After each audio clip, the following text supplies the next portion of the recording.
Bienvenido a su programa Hablemos de Salud. Yo soy la doctora Jessica Álvarez y hoy contamos con la presencia del doctor Diógenes Santos. En breve conoceremos mucho más sobre él.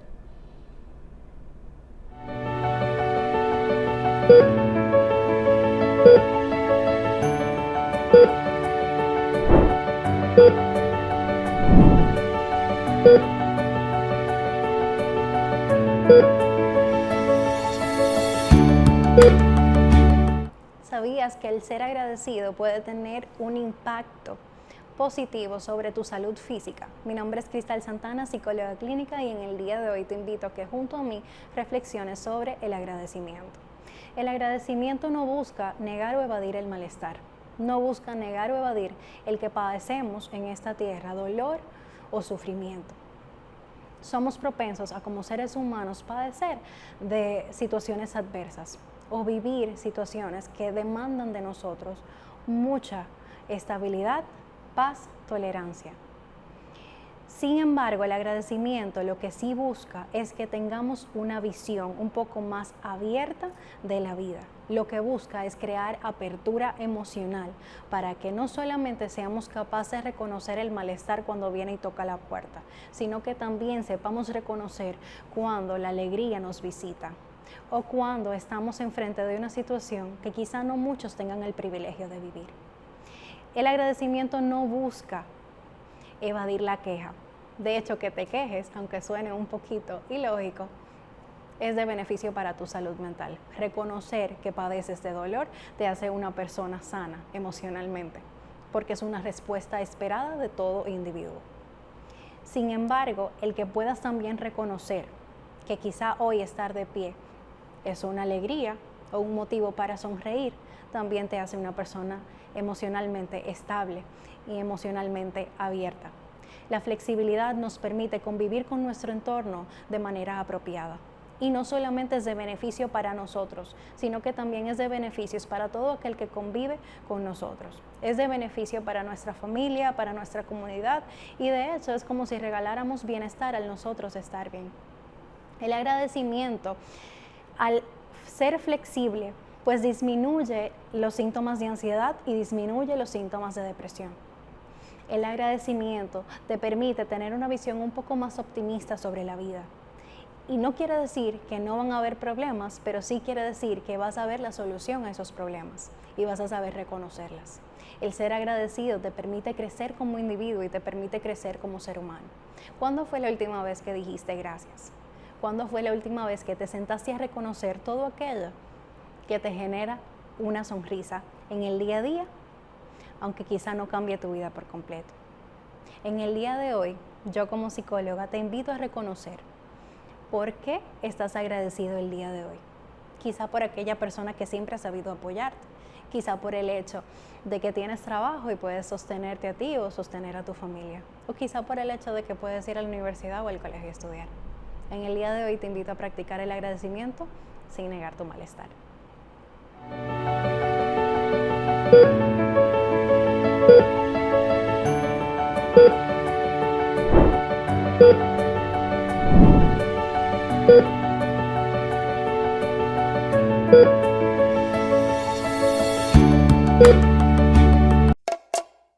¿Y tú? ¿Por qué tienes SENASA en el exterior? Amores, porque con el plan Larimar yo pongo a los niños y a mamá en el seguro. Así, le cubro su salud y yo trabajo aquí tranquila. You know? Con SENASA en el exterior, cuidas tu salud y la de los tuyos. Solicita tu plan Larimar ahora con repatriación de restos desde y hasta el país de origen. Más detalles en www.arssenasa.gov.do.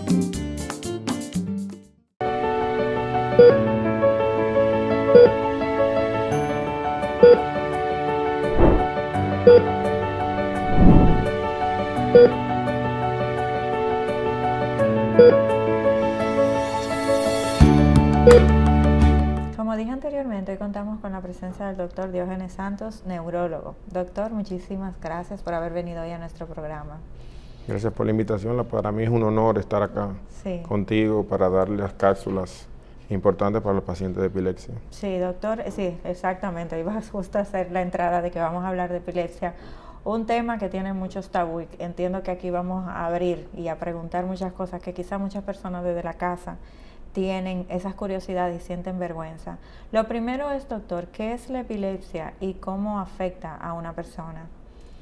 Sí, la epilepsia es una enfermedad crónica del sistema nervioso central en la cual hay una predisposición a tener crisis epilépticas y esto lleva una consecuencia neurobiológica, cognitiva y social. Okay. Es el concepto primario. Ahora bien, la definición de epilepsia se caracteriza en 3 aspectos. Para tú decir que una persona tiene epilepsia, primero debe tener 2 crisis no provocadas ni reflejas en más de 24 horas de diferencia. Okay. Ese es el primer criterio para definir la epilepsia. Sí. El segundo criterio es que tenga una crisis epiléptica y tenga más del 60% de probabilidad de tener una segunda crisis. Okay. Este 60% de probabilidad lo definimos como que tenga una lesión en el sistema nervioso central, o sea, en la resonancia, en la evaluación que uno le hace al paciente, presenta una lesión estructural. Esto no hablaría de que tiene una predisposición a tener segunda crisis, entonces ya eso le daría la definición. O que en el electroencefalograma, cuando le hagamos el electro, que es uno de los estudios complementarios para estudiar al paciente con epilepsia, encontremos una anormalidad en este electro, entonces sería ya el segundo criterio para definir epilepsia. Y el tercero, que tenga un síndrome electroclínico. Hay niños que con una sola crisis, en dependencia de la edad y el tipo de crisis y el tipo de electroencefalograma, ya con una sola crisis uno puede englobarlo en un síndrome epiléptico. Entonces estos 3 criterios son los que hacen que la definición de epilepsia. Entiendo. ¿Y qué causa la epilepsia? ¿Es una condición genética o cualquier persona puede simple y llanamente padecerla? En verdad hay múltiples causas y va a depender de la edad de debut de las crisis. Hay 2 grandes picos en epilepsia. Los niños, hasta los 10 años aproximadamente, después la curva baja y aumenta después de los 50, 55 años. La etiología en ambos grupos va a ser diferente. En los niños podemos encontrar, como bien dijiste, la etiología genética. Puede ser que los padres, algunos de ellos tengan una epilepsia genética y se lo transmita a los hijos.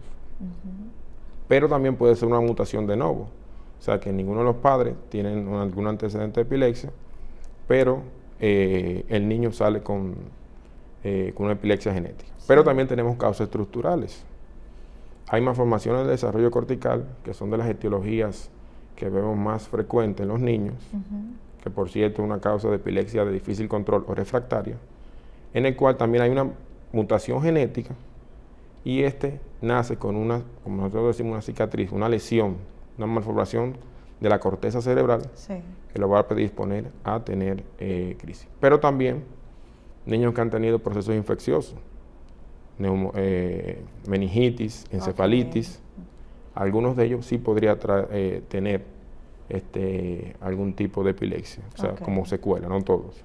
Y en los adultos, la etiología más frecuente que vemos son los eventos cerebrovasculares. Pacientes que tienen eventos vasculares, como se llama coloquialmente, derrame cerebral. Estos, un porcentaje, como ya ahí la corteza cerebral está afectada, podrían tener alguna probabilidad de tener alguna crisis epiléptica. También tenemos pacientes con demencia, la demencia tipo Alzheimer. También tenemos las causas infecciosas. Y siempre hay un grupo que son criptogénicos, o sea que no encontramos la causa, pero sí tienen criterio, como lo comentamos anteriormente, y se medican. Pero las causas en ambos grupos varían. Ok. Doctor, un paciente o un niño, en dado caso, que ya tenga epilepsia, ¿tiene algunos síntomas iniciales que pueden dar indicio al padre de que puede ser epiléptico o simplemente es ya cuando ocurre una convulsión que se pueden dar cuenta? Es una buena pregunta, aunque anteriormente, para la definición, como había comentado, debe de presentar una o más crisis. Sí. Las crisis pueden ser tanto motoras como no motoras, Ok. con arresto de conciencia y sin arresto de conciencia. O sea, generalmente las personas cuando nos llegan a la consulta me dicen, pero él no convulsionó porque él no hizo las tónicos, clónicos generalizadas. Y yo le explico, eso es un tipo de crisis, Sí. un tipo de convulsión. Ujú. Pero tenemos del otro lado, crisis tan sencilla como que el paciente se quede con la mirada fija, Sí. se desconecte, como decimos nosotros, por unos cuantos segundos, Ujú. y eso puede ser una crisis. Pacientes que debutan con una crisis que sea cognitiva Ujú. o emocional. Ujú. O sea, la crisis va a depender del área del cerebro que sea afectado. Sí. Entonces, en base a tu pregunta, vemos muchos niños hoy en día que debutan o que no llegan a la consulta simplemente porque tienen un trastorno neurocognitivo o del neurodesarrollo Ujú. y un trastorno del aprendizaje. Sí. Y posteriormente es que se le diagnostica la epilepsia. O sea, sí podría manifestarse, pero es un grupo específico Sí. de pacientes. Puede pasar también, hay epilepsias que son nocturnas. Ok. Pacientes que convulsionan de noche, el niño, como está durmiendo en otra habitación, el padre no se da cuenta. Y muchas veces eso podría retrasar el diagnóstico. Sí. Pero bueno, si nos vamos de la definición, tendría que tener una crisis. Pero, como te comenté anteriormente, el niño ya con un retraso global del neurodesarrollo y un trastorno de aprendizaje, muchas veces pueden debutar ellos ya con el trastorno. Y cuando tú lo investigas, haces un electroencefalograma, Sí. entonces te das cuenta que sí, que tiene el diagnóstico y bueno, ahí se Sí. trata. Entre los estudios que ha mencionado, ¿cuáles son los básicos que se necesita hacer para llegar a un diagnóstico certero de la epilepsia? Sí, es bueno aclarar que el diagnóstico de epilepsia generalmente o siempre va a ser clínico, Ajá. porque los estudios complementarios pueden salir normales en principio Ok. y el paciente tener su diagnóstico. Ujú. Los estudios complementarios básicos de rutina en todas partes del mundo es el electroencefalograma, Ujú. que es la colocación de unos electrodos en la cabeza, en el cuero cabelludo, Sí. donde vamos a recorrer la actividad eléctrica cerebral. Ujú. Normalmente estos estudios se hacen de media hora, Ujú. que es el que nosotros llamamos estudio estándar, Ujú.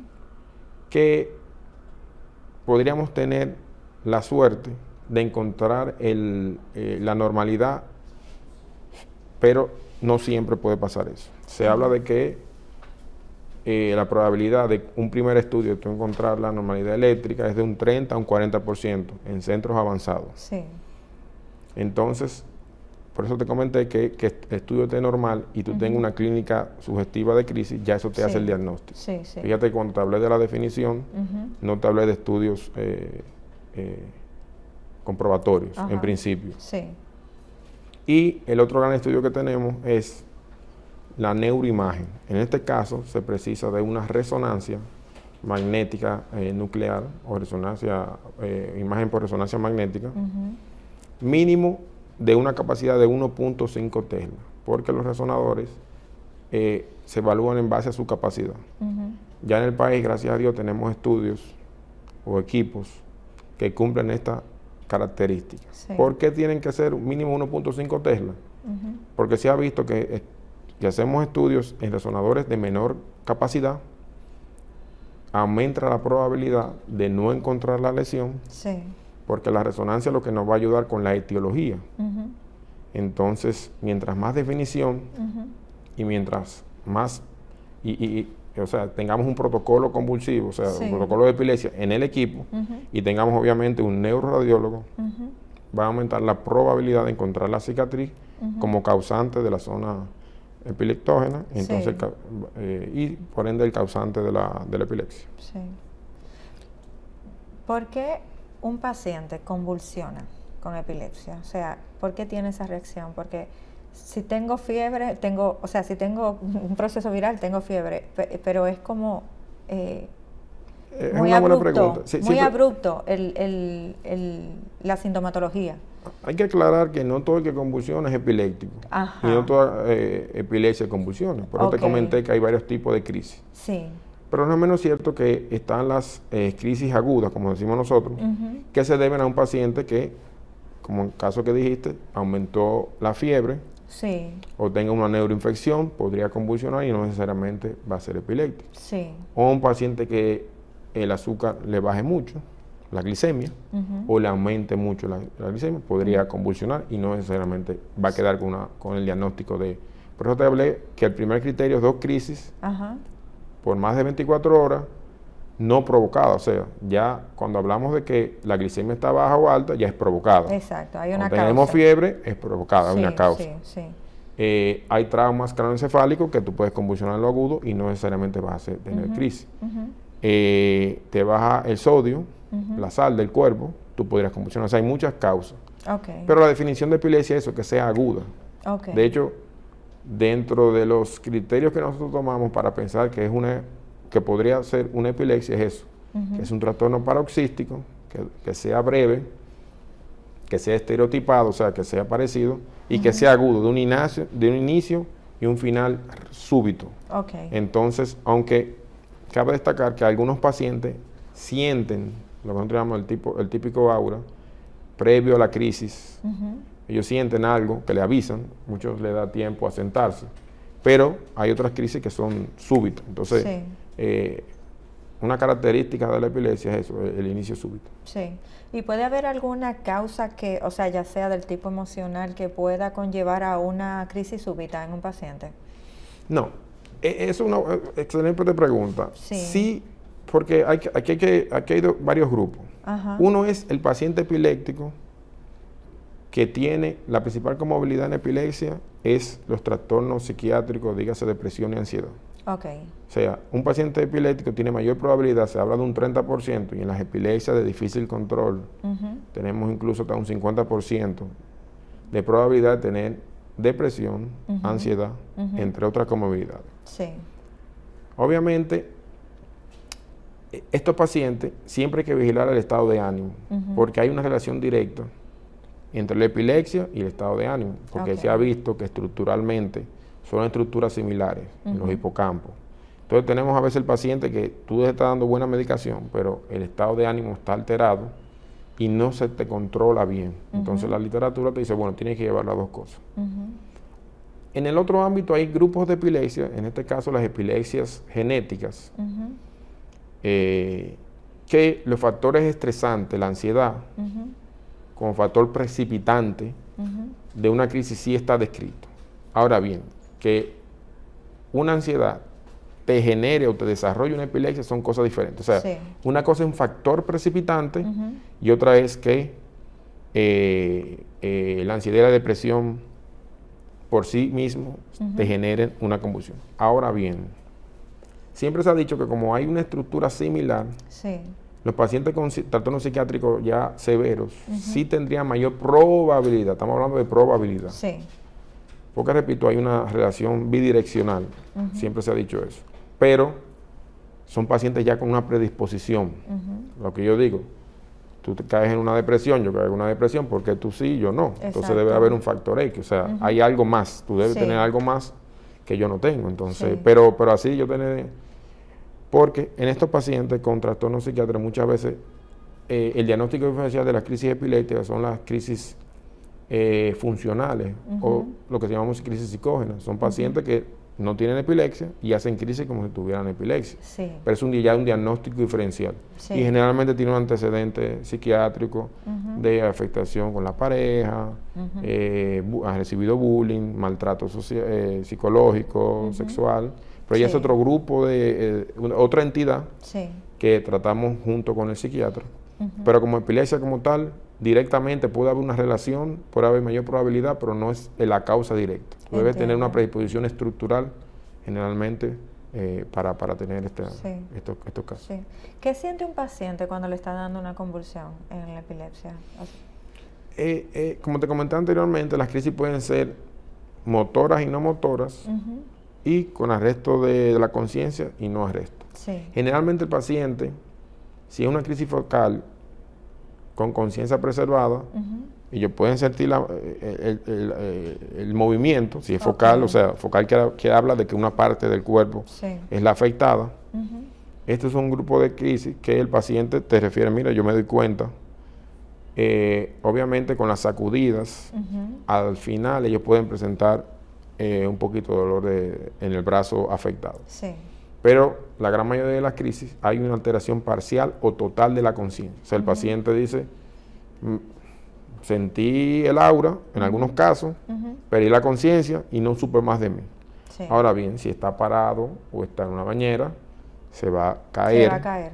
Y tengo pacientes que se le ha dislocado un hombro, se ha roto una costilla y entre otras cosas. Entiendo. Entonces, ellos lo que te refieren por la sacudida y por la contracción tónica, mucho dolor de cuerpo en las articulaciones, dolor de cabeza, eso es típico de las convulsiones, lo que nosotros llamamos el posictal, que después que el paciente tiene la crisis, como hay una excitación neuronal, entonces viene como una disminución de la actividad neuronal, entonces el paciente que está letárgico, está somnoliento, lo que nosotros llamamos posictal, entonces cuando ellos recuperan, siempre te dicen, doctor, yo tengo un dolor, mucho dolor de cabeza me queda y, como les digo, dependiendo del tipo de crisis, le duele muchas veces el cuerpo, el tórax, entre otras cosas. Entiendo. ¿Y cuál sería el tratamiento? Dependiendo, me imagino, tiene que variar, desde el más simple hasta el más complejo que tenemos con epilepsia. Sí.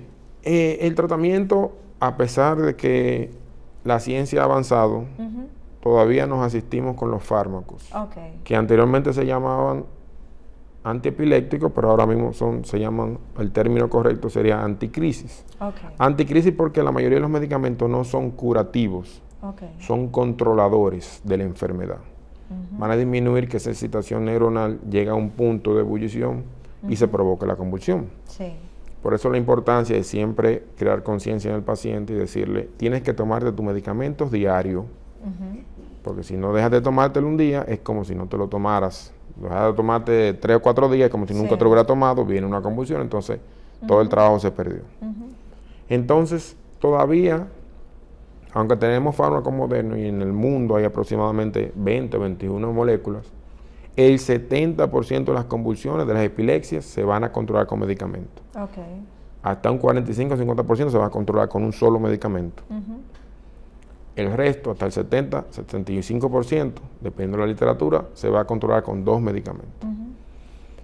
Tú me dirás, pero bueno, 21 fármacos y todavía el porcentaje sigue siendo lo mismo. Tú coges una literatura de los 80 y el porcentaje sigue siendo lo mismo. Coges una literatura del 2022 y sigue siendo lo mismo. La diferencia es que los fármacos modernos tienen mucho menor efecto adverso, mucha menor interacción, se pueden dar una vez al día. En mujeres en edad fértil pueden tener su familia. Entonces, eso hace que la adherencia y el control sea mucho mejor. Pero mantenemos siempre el 70% con control de fármacos. El otro 30% es ya una epilepsia de difícil control y es donde entramos nosotros, los neurólogos epileptólogos, mediante estudios de segundo nivel. Entonces tratamos de identificar cuál es el foco, cuál es el área que está descargando la causa de la epilepsia y ver si hay una probabilidad quirúrgica curativa o paliativa, porque hay epilepsias, como las encefalopatías epilépticas, que son muy frecuentes en los niños, que lamentablemente son de todo el cerebro y no tienen una cura o un tratamiento curativo, solamente es paliativo, porque son niños, son síndromes epilépticos, por mencionarle el síndrome de Lennox-Gastaut, que hacen 20, 15 crisis diario, y entonces tú lo que haces es ofrecerle mejorar calidad de vida. Calidad de vida. Entonces, si tú tienes un paciente que hacía 10 crisis diarias y tú le mejoraste a hacer una crisis semanal, tú dirás, bueno, no es la perfección, pero sí le damos calidad de vida y le damos paz a esa familia, a esa madre que está sufriendo cada vez que su hijo tiene una crisis. Y por otro lado tenemos los tratamientos no quirúrgicos, también paliativos, como son la dieta cetógena, que hoy en día ha mostrado bastante efectividad para algunos síndromes electroclínicos. Entonces, ya tenemos una batería de tratamientos quirúrgicos, farmacológicos y no farmacológicos para ofrecer al paciente, obviamente en dependencia de la etiología, en dependencia de la edad, el sexo y las comorbilidades. Sí. ¿La epilepsia tiene cura o siempre el paciente va a padecer de epilepsia? Muy buena pregunta. Generalmente es de las más comunes que vemos en la consulta. Sí, claro. Todo va a depender de la etiología. Ok. Si tenemos un paciente, pongamos en una balanza, una epilepsia genética. Las epilepsias genéticas hay varios síndromes, ya sean focales o generalizados. Estas, por lo general, son autolimitadas. O sea, hay un término en epilepsia que se llama autolimitado. O sea, tienen una edad de debut y tienen una edad de finalización. O sea, para ponerte un solo caso, hay epilepsias focales, la más común, la centrotemporal o rolándica. Sí. Son niños completamente sanos que debutan con crisis entre los 3 años, 5 años, hasta los 12 años. Hacen pocas crisis, tú le pones tratamiento, pero es autolimitada. Ya tú sabes que después de los 10 o 11 años, si es ese síndrome, no van a tener más crisis. Ese es generalmente el paciente que dice, el doctor me curó. No hemos curado a nadie, es que es la evolución normal de ese síndrome. Sí. Ahora bien, hay pacientes que, el otro grupo, los de causa estructural, lamentablemente tú tienes una predisposición a tener crisis, o sea, tú tienes ya un trauma. Aquí que hay mucha gente montando motor, un ejemplo. Tengo muchos jóvenes que por descuido andaban en su motor sin casco, tuvieron un accidente, una lesión cerebral frontal. Me voy a curar. Y yo, bueno, te puedes controlar, pero no te vas a curar porque tienes ya una predisposición, tu cerebro sufrió. Y el cerebro no tiene la capacidad de regenerarse esa parte. Pero muchas veces se controla. Como hablamos de las malformaciones corticales, o sea, los pacientes que tienen también derrame cerebral, como te comenté anteriormente, ya tienen una predisposición estructural. Entonces esos pacientes, lamentablemente, un tratamiento de por vida, pero muchos de ellos andan bien con la farmacoterapia. Aparte del daño físico que puede tener un paciente durante una convulsión, ¿puede tener otro tipo de daños a nivel cerebral o otro órgano que se le afecte? Sí. Es también una pregunta frecuente. Cada convulsión me está matando neuronas. Exacto, me está quemando la neurona. Eso no es tan así como digamos. Exacto. No es menos cierto que las crisis que se han visto, se han descrito, que más probabilidad tiene de causar un daño irreversible, obviamente son lo que nosotros llamamos estatus epilépticos. Son los pacientes que tienen convulsiones de más de 5 minutos, por definición. Un paciente que te va convulsionando más de 5 minutos, sí tiene mayor probabilidad. Por eso tratamos siempre de evitarlo. Incluso yo le digo a mis pacientes, generalmente una crisis convulsiva dura de 1 a 2, 3 minutos. Si vemos un paciente que ya a los 4 minutos, pero contado, porque yo entiendo a veces que para ellos un segundo es un minuto, y tú le dices, convulsionó 20 minutos, y cuando tú preguntas de verdad, 3 segundos. 3 segundos, porque esos segundos pasan. El tiempo se detiene. Se detiene. Pero siendo objetivo, si llevamos yo le digo a mis pacientes, y es la recomendación, si ya tú ves que pasó de 4 minutos, es probabilidad que llegue un estatus. Ya ve cogiendo el teléfono y llamando al 911 para que entonces recibas ayuda en un hospital, obviamente si no tienen los recursos, o sea, si tienen los fármacos abortivos, porque hoy en día, aunque aquí en el país carecemos de algunos, hay fármacos que son abortivos, como spray nasal, por vía oral, etcétera, etcétera. Pero si no carecemos de eso, entonces sí habría que llamar al 911. Esas son las que uno pensaría que podrían tener mayor probabilidad de tener un daño y muerte neuronal, porque el paciente, el cerebro está descargando. Entonces sí. Pero una crisis focal que dure 1 o 2 minutos, una crisis de ausencia, como digo yo, que en los niños, es muy poco probable. Doctor, lamentablemente tenemos que ir a la pausa, pero lo quiero dejar con una pregunta. ¿Por qué confunden tanto la epilepsia con enfermedades mentales? Porque hay una confusión y realmente, según todo lo que usted me ha explicado, simple y llanamente es una enfermedad, no es un problema mental. Pero eso se lo dejo para después de la pausa. En breve regresamos con su programa Hablemos de Salud.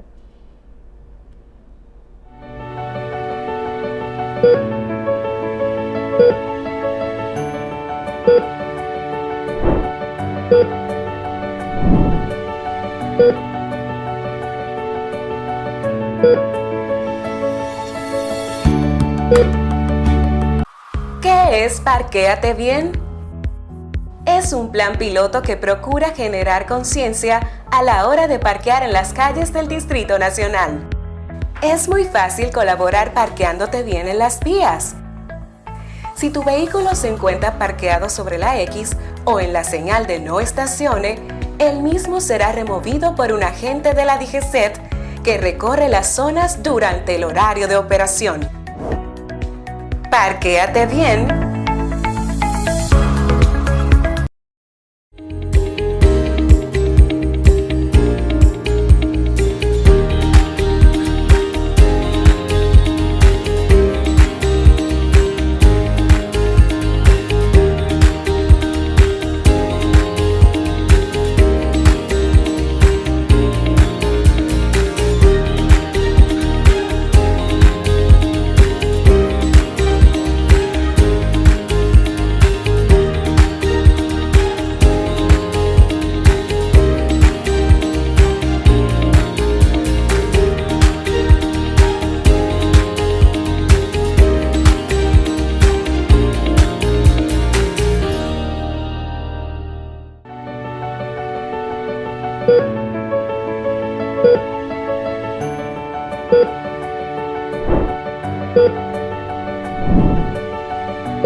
Regresamos a su programa Hablemos de Salud con el doctor Diógenes Santos. Doctor, nos quedamos en la pregunta de por qué encasillan la epilepsia como si fuera una enfermedad mental cuando realmente no lo es.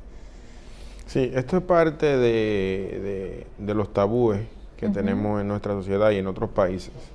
Lamentablemente hoy en día, en pleno 2022, casi 2023, nos llegan pacientes en el cual no aceptan mucho su diagnóstico o son tratados como personas con trastornos psiquiátricos, no son enviadas a un neurólogo, o sea, se mantienen escondidos prácticamente. Entonces eso da mucha pena. Parte de la política que hace muchos años implementó la Liga Internacional contra la Epilepsia, que es la ILAE, que es la entidad a nivel mundial que rige algunas pautas para nosotros seguirlas como miembro de ella, era precisamente eso, sacar la epilepsia de las sombras, que la gente conozca que es una enfermedad común, que como comentamos anteriormente, tiene tratamiento, que hay etiologías específicas, pero en la mayoría de los casos tú puedes llevar tu vida normal. En las mujeres, en la mayoría de los casos, pueden tener su familia, puedes estudiar. O sea, no sientan miedo y temor, porque siempre le digo a los pacientes cuando le hacemos el diagnóstico, ellos se sienten, ¿por qué yo? Yo les digo, bueno, la causa vamos a investigarla, pero ten por seguro que si seguimos las recomendaciones, tú vas a poder hacer tu vida lo más normal posible. O sea que es una tarea que nos toca a todos, no tanto ni siquiera a los epileptólogos, a todos, los neurólogos y demás colegas, es que el paciente entienda que es una enfermedad como cualquier otra. Tiene su tratamiento y que no por eso tiene que sentirse menos. ¿Hay algunas otras condiciones que puedan empeorar la epilepsia? ¿Otras enfermedades o otros factores sociales quizás tal vez que puedan desencadenar un deterioro? Bueno, dentro de los factores sociales siempre tenemos la mala adherencia a los medicamentos. No es menos cierto que lamentablemente tenemos una población que no tiene acceso a los medicamentos básicos. Nosotros aspiramos a que por lo menos, lo que nosotros digamos los 4 jinetes del apocalipsis, que son los medicamentos viejos, dígase el ácido valproico, el fenobarbital, la fenitoína y la carbamazepina, que en teoría se podrían controlar muchas de las crisis, muchas de las epilepsias. Se crea un plan para que esos pacientes de escasos recursos por lo menos tengan acceso a ello. Obviamente, la principal causa de descompensación de un paciente con epilepsia, lo primero que tiene que decir, ¿te estás tomando los medicamentos? Pero obviamente hay otras causas que te pueden descompensar. Obviamente el abuso de alcohol, drogas, la falta de sueño, los trastornos psiquiátricos, como comenté anteriormente, los procesos infecciosos. Sucede mucho en los niños y en los adultos mayores. Sí. Un paciente ya, un adulto mayor de 80, 85 años con diagnóstico de epilepsia, que lamentablemente viene, te llega a emergencia, te llaman, papá está convulsionando.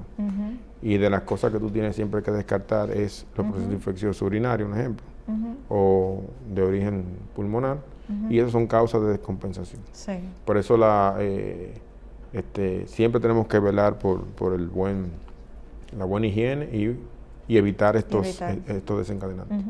¿Qué pasa con una persona que se descuide, que no beba el medicamento, porque no acepta la enfermedad? Me imagino se ha visto con ese cuadro. Sí.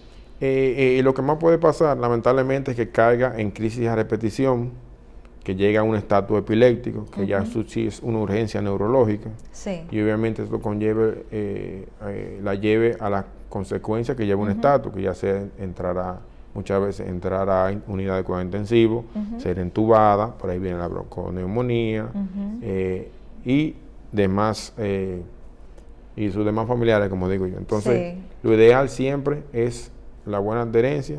Primero, aceptar el diagnóstico, porque también vemos pacientes que no aceptan el diagnóstico y vemos hasta una cierta pseudo refractariedad. No sabemos porque en verano se toma el medicamento o es porque no le está haciendo el efecto. Pero la verdad, eso lo vemos muy frecuente. Pacientes que no aceptan su diagnóstico y como que no andan tan bien como otros que sí aceptan su diagnóstico. Entonces, lo primero que le decimos, ¿hay alguna duda? Volvemos y repasamos, porque nosotros tenemos que dedicarle tiempo al paciente, explicándole todo, desde la A hasta la Z. Entonces, y las recomendaciones que damos. Pero en sentido general, el paciente puede hacer su vida normal. O sea, y esto es un mensaje para los pacientes epilépticos. Nada, o sea, las limitaciones te las pones tú mentalmente. Si revisamos la historia, hay muchos grandes que han sido epilépticos y han dominado prácticamente el mundo. O sea que por eso siempre soltamos a que den lo mejor de sí. Eso de que la epilepsia tiene trastorno cognitivo por los medicamentos, eso es cierto hasta una parte. Pero la mayoría de los pacientes epilépticos no tienen ningún trastorno cognitivo, o sea, de memoria y nada de eso. Puede ser, se subía lo más normal posible. Sí. Doctor, si un paciente ya está estable con respecto a las convulsiones, supongamos tiene 5 o 10 años tomando el medicamento, ¿en algún momento puede descansar del medicamento ya que no tiene ninguna sintomatología? Sí, aquí hay una definición más o menos reciente que habla de epilepsia resuelta. Es el paciente que, como tú comentaste, tiene 5 años tomando medicamento, no ha tenido ninguna crisis. Y tú podrías valorar quitarle posterior el tratamiento y esperar 10 años. Eso sería una epilepsia resuelta. Pero volvemos a lo que yo te comenté anteriormente. Todo va a depender de la etiología y del tipo de lesión. Porque hay lesiones que son más epileptogénicas, o sea, que tienden a ser más refractarias. Entonces, lamentablemente, son pacientes que tú le dices, bueno, aunque tú estés muy controlado, yo no te recomiendo que dejes el tratamiento. Podemos tal vez regular un poquito las dosis, buscarle medicamentos que sean una vez al día, que eso es lo ideal, o sea, mientras menor frecuencia de dosis, mucha mayor adherencia. Pero sí,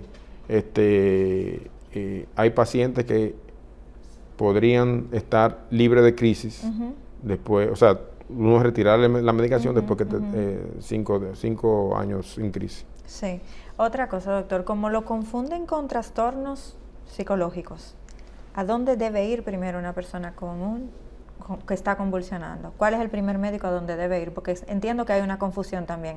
Generalmente veo, si el paciente convulsiona, vamos al psiquiatra, pero ¿dónde es realmente que debe dirigirse? Sí, a veces es difícil. Te lo digo porque, como comenté anteriormente, hay epilepsias que debutan con trastornos que presentan una crisis y muchas veces, no, eso es ansiedad, no, eso es un trastorno psiquiátrico, no, eso es lo que está delirando. Y la verdad es que viene la confusión y muchas veces, aunque ya en la comunidad de psiquiatras esa mentalidad ha ido cambiando, pero uno entendía anteriormente, tenía la percepción y no para entrar en polémica, polémica con ellos, sí. que ellos venían un paciente, bueno, todo es psiquiátrico, no descartamos lo orgánico, aunque eso ya con la nueva generación eso ha ido cambiando. Sí. Y nos llegaban pacientes, y en la historia tenemos conocimiento que llegaban pacientes tratados como psiquiátricos por mucho tiempo, y lo que tenían era un trastorno neurológico. Sí. Aunque se dice que entre uno y otro lo que hay es una línea leve. Una línea. Sí. Hay enfermedades psiquiátricas que tienen manifestación neurológica y viceversa. Pero siempre hay que tratarlo orgánico. Por eso son pacientes que se ven multidisciplinarios. O sea, si yo tengo un paciente que pienso que es epilepsia, si tiene muchas manifestaciones psiquiátricas, tengo que interconsultarlo con el psiquiatra, aunque yo le pueda poner tratamiento, porque hay pacientes que tienen manifestaciones suicidas, por decir un grupo menor. Entiendo. Entonces sí necesitamos la intervención del psiquiatra, pero trabajar en conjunto, porque hay medicamentos psiquiátricos que exacerban las crisis. Entonces, hoy en día la medicina se trabaja en conjunto y sí, parte del grupo tiene que ser un psiquiatra, pero que tenga conocimiento y que tú tengas acceso a él. No tú por tu lado, yo por el mío, pues entonces el paciente no se beneficia. Pero sí, a veces es difícil. Y muchas veces llegan a un centro de la comunidad y el médico general dice, no, esto es psiquiátrico. Y lo mandan de una vez a psiquiatría. Pero pensamos que, como eso ha ido cambiando, el psiquiatra muchas veces te lo manda a ti. No, esto ellos descartan. Hay más referimiento ya. Hay más referimiento, hay más relación entre ambas especialidades. Sí, estamos hablando de multidisciplinario, pero también nos hemos abarcado la parte familiar. ¿Qué podemos hacer los familiares con pacientes epilépticos en su no solamente cuando ya le detectan la enfermedad, sino cómo podemos favorecerlos durante este trastorno? La familia es muy importante, porque cuando hacemos este tipo de diagnóstico, es como si todo se cayera, como se acabó el mundo. Sí. Cuando es lo contrario. Como comentamos, la mayoría de los pacientes con esta condición tienen un buen control y pueden hacer su vida normal. Sí. Lo primero es siempre hablar si es menor de edad, obviamente, con el padre o con la madre, si es una persona adulta, con su pareja, y explicarle por qué está teniendo esta crisis, cuál es la hipótesis de nosotros, o sea, la hipótesis diagnóstica del médico en ese momento, y lo ideal es tener ya una etiología para hablar de un pronóstico. Eso sería lo ideal, o sea, llegar ya al tipo de epilepsia o un síndrome epiléptico, que es el último capítulo. Sí. Ya cuando tú tienes un síndrome epiléptico, ya tú sabes ya el tratamiento, lo que podrías esperar del síndrome y obviamente el pronóstico. Pero la familia es muy importante en cuanto al apoyo emocional, porque estos pacientes tienen mucho trastorno psicológico, ya sea por el mismo diagnóstico, por la génesis de la epilepsia, ya sea por los fármacos. Hay muchos fármacos que exacerban los cuadros o pueden aumentar los cuadros psicológicos. Y también, por lo que comentamos, el tabú, el miedo a que en la sociedad sepan que yo tengo este diagnóstico. Y es una pena, y voy a aprovechar para comentarte que tenemos pacientes que hasta lo han sacado de las escuelas. Sí, eso le iba a preguntar justo. Personas que con el tiempo lo sacan de los trabajos, cuando eso debería estar prohibido. Lamentablemente aquí no tenemos una ley que proteja al paciente epiléptico, pero lo que estamos creando es un círculo vicioso. Cuando tú aíslas a ese paciente, entonces no tiene acceso a una educación, porque eso es parte eso es vital, una educación digna, trabajar para sobrevivir, y un trabajo digno, eso le toca a todos, cualquiera. a todos. Entonces le creamos un daño. Entonces viene ya entonces los trastornos psicológicos, viene el mal control de las crisis. Entonces esperamos que en algún momento acá en República Dominicana, como hay en otros países, porque a veces hablamos, no, que Estados Unidos, no. Hay experiencia en Chile, Argentina, Colombia, tienen sus leyes su ley para epilepsia que protegen a estos pacientes para que no haya estos casos que lamentablemente todavía hoy en día se siguen dando, y que los seguros garanticen los medicamentos básicos, que ese es otro tema que tenemos con ellos, porque no están en los catálogos en la mayoría. Garanticen los estudios diagnósticos de rutina y garanticen la cirugía de epilepsia en caso que la necesitase. O sea, todo eso va a hacer que estos pacientes se beneficien. Porque recordando que hasta el 0.5 o 0.7% de la población mundial tiene la condición de epilepsia. O sea, se habla de un 60 a 70 millones a nivel mundial. Sí, es alto. Y 2/3 partes vienen de países como nosotros, en vía de desarrollo. Debido a múltiples factores, como la falta de acceso a un hospital, la falta de seguimiento, los partos, que a veces lo siguen haciendo con force, lo hacen en condiciones precarias. En condiciones precarias, el trabajo de parto, la falta de personal hace que entonces todo eso haga que la mayoría de estos pacientes con epilepsia estructural muy probablemente vienen de países en vía de desarrollo. O sea que aquí, aunque no tenemos alguna estadística fiable, pero calculamos que por lo menos 200,000 pacientes diagnosticados con epilepsia debe de haber. Sí. Doctor, en su experiencia, ¿por qué usted entiende que se le tiene miedo a un paciente epiléptico? ¿El paciente con epiléptico es agresivo o tiene alguna característica que haga que se le sienta ese temor? Absolutamente nada. Nada.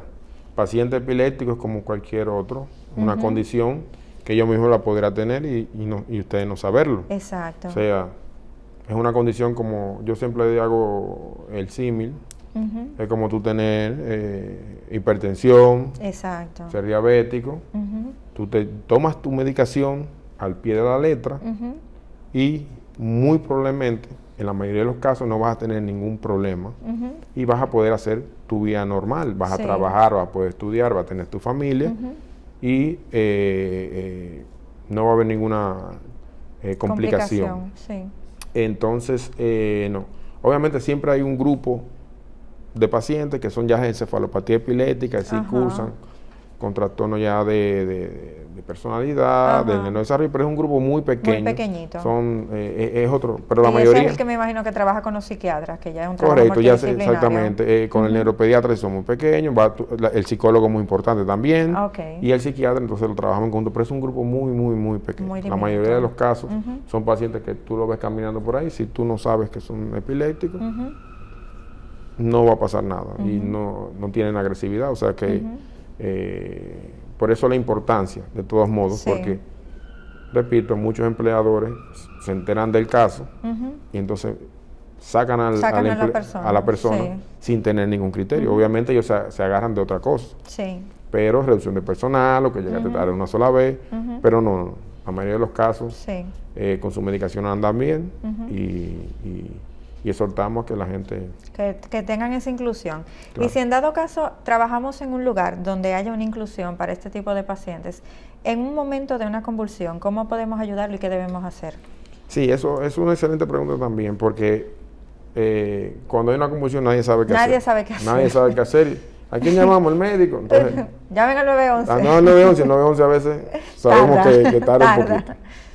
Lo que siempre se ha recomendado es, primero, acostar al paciente, en caso de que esté sentado, o alejar todo lo que esté cerca, que le pudiera caer en la cabeza. Con el movimiento. Ponerle una almohadita en la cabecita, porque si está haciendo movimiento, se puede dar golpe en la cabeza. Ponerlo de lado, para que las secreciones en ese momento no broncoaspire. No introducirle nada en la boca. Eso es importante porque todos los pacientes, no doctor, yo le metí el dedo. Un paño. Yo le puse un paño, le puse un lápiz.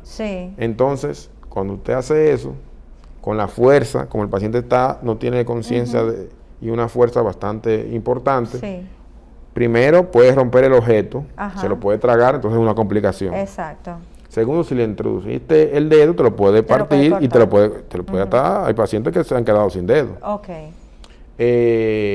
Entonces, anatómicamente se ha determinado que es imposible que tú te tragues tu propia lengua, porque ellos piensan que, no doctor, yo le puse un que se le traba la lengua, quieren sacarla, exacto. Solamente poniéndolo de lado, repito, esperando que la crisis ceda, poniendo algo en la cabeza y alejando los objetos que podrían caer de arriba, ya con eso uno va ganando. Y repito, si una convulsión por primera vez, obviamente, llamar al 911 para descartar otras causas o las causas agudas de convulsión. Y luego de que pasa esta crisis, ya el paciente puede volver a su vida normal o lo recomendable es mandarlo a su casa a reposo. ¿Qué viene después de eso? No, obviamente va a depender de la frecuencia de las crisis. Ok. Pero un paciente que hizo una crisis, tú lo llevaste a la consulta, diagnosticaste epilepsia, Sí. Y tiene su tratamiento. Si el paciente está, porque después de la crisis el paciente está en plena facultad. Ok. Se ha visto que a veces la sobreprotección, porque es una pregunta frecuente. No, le digo, yo no voy a llevar al colegio por un mes. Ajá. O mi esposo, no. Yo la voy a revisar y no puede ni a la esquina solo. No. Sí, para que no se den cuenta. La sobreprotección a veces es peor que el tratamiento. Entonces, hay que darle confianza al paciente. Sí. Obviamente, repito, aquí no hay leyes, pero cosas como manejar, uno habla con el paciente, repito, yo no tengo la potestad legal de obligarlo a no manejar, por decir un ejemplo. Pero les recomendamos siempre, lo ideal sería mínimo 6 meses. De una primera crisis, o sea, de la última crisis, o sea, 6 meses sin crisis para uno empezar a manejar. Entiendo. Pero después de ahí, ir al trabajo, Sí. ya sea que el esposo lo lleve o la madre, o ir a la escuela, no está contraindicado. Incluso mientras más rápido se incorpore Mejor para su al salud. trabajo, claro, porque eso hace que la mente entonces no, porque la mente es muy poderosa, si nos quedamos en la casa, entonces vienen los trastornos psicológicos. Sí, porque viene la depresión. La depresión y eso. Entonces soltamos siempre, obviamente, te estable, te ha ido viendo, ¿no? Sigue con tus actividades diarias normales como si nada hubiera pasado. Sí. Bueno, doctor, realmente se nos ha agotado el tiempo y mire que yo tenía muchísimas otras preguntas. Si alguien desea contactarlo, ¿dónde pudiera ir donde usted, doctor, para que dé sus contactos? Sí, estamos en Sedimat y estamos en el Centro Médico Escaño en el 809-685-1130. Estamos a la orden para cualquier paciente que necesite nuestro... Perfecto. Doctor, pues muchas gracias por venir. Yo de verdad espero que con la epilepsia haya una inclusión, porque esto es inclusión que necesitamos, igual que cualquier otra enfermedad. Esto ha sido todo por hoy. Se despide la doctora Jessica Álvarez y hasta la próxima semana.